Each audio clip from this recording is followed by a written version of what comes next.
Genghis Khan, born in 1162, holds the title of the greatest conqueror in human history.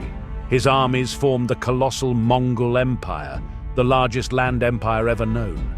In addition to his military exploits, Genghis Khan led a personal life marked by numerous relationships. With 6 wives and about 500 concubines, he left a significant genetic legacy. It is estimated that approximately 16 million males today, constituting 0.5% of the global male population, share a genetic link with Genghis Khan.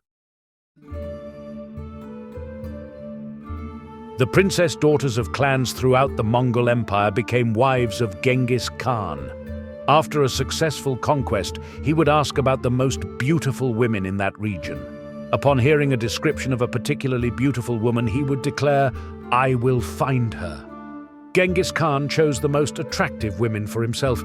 He had a preference for women with small noses, rounded hips, long hair, and beautiful voices.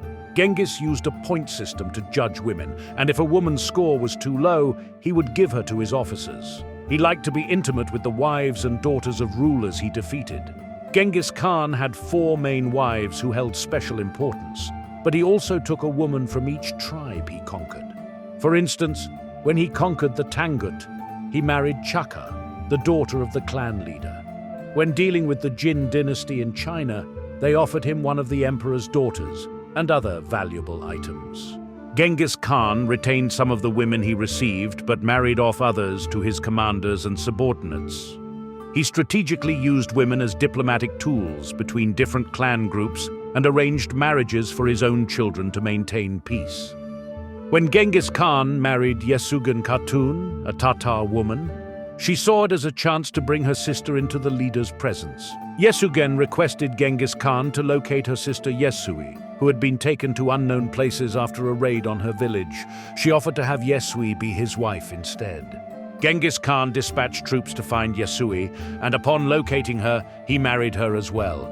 Both women became part of his group of wives. Genghis Khan's soldiers believed he had exceptional skills in the bedroom, a belief he encouraged by engaging with multiple women every night. Once, Genghis Khan talked to a Taoist monk claiming to be over 300 years old. When he asked about living a long life, the monk suggested giving up hunting, sex, and taxing Taoist monks. Genghis agreed to follow only one piece of advice, and it wasn't giving up sex. Genghis Khan's romantic life involved both forced relationships and consensual unions. Despite having concubines, he displayed considerable respect and love for his wives, particularly his first wife, Borta. Genghis and Borta were promised to each other by their parents at the age of 10 and married when Genghis was 16. However, their early union faced a challenge when the rival Merkit tribe kidnapped Borta. In the Mongol steppes, stealing women from other tribes was common practice. Genghis, following his father's example, retaliated against the Merkits, rescuing Borte after 8 months of captivity, during which she had been subjected to repeated assaults. Shortly after her rescue, she gave birth to a son named Yoshi, whom Genghis accepted and treated as his own, despite lingering doubts about his biological parentage. Genghis valued Borta's counsel and respected her opinions. In Mongol society, men believed that wise wives could prevent them from making foolish decisions. Borta eventually became the Grand Empress of the Mongol Empire, and only sons born to her were considered Genghis's legitimate heirs. While polygamy was accepted in Mongol society for those who could afford it, Genghis, a wealthy man, had 6 wives. His affection for his second wife, Kulan, was notable, as she accompanied him on many military campaigns. Additionally, Genghis married 2 Tatar princesses after defeating their father in battle. Each wife had her own tent along with her children and ruled over a distinct territory. Among all his wives, Borta held the most significant influence and power in Genghis Khan's life.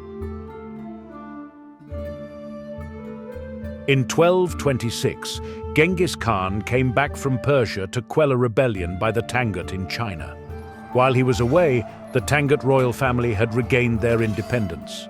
Legend has it that on the night before the crucial battle in 1227, Genghis had a dream of red blood on white snow. His oracles explained that the blood symbolized the Tangut prince's blood, and the snow represented the prince's daughter. The following day, the Mongols triumphed over the Chinese and killed the prince. Genghis Khan claimed the prince's beautiful daughter as a prize, taking her to his tent. Genghis Khan's descendants wielded influence in Asian societies for centuries after his death. Their elevated social status allowed them access to more women and, consequently, more offspring.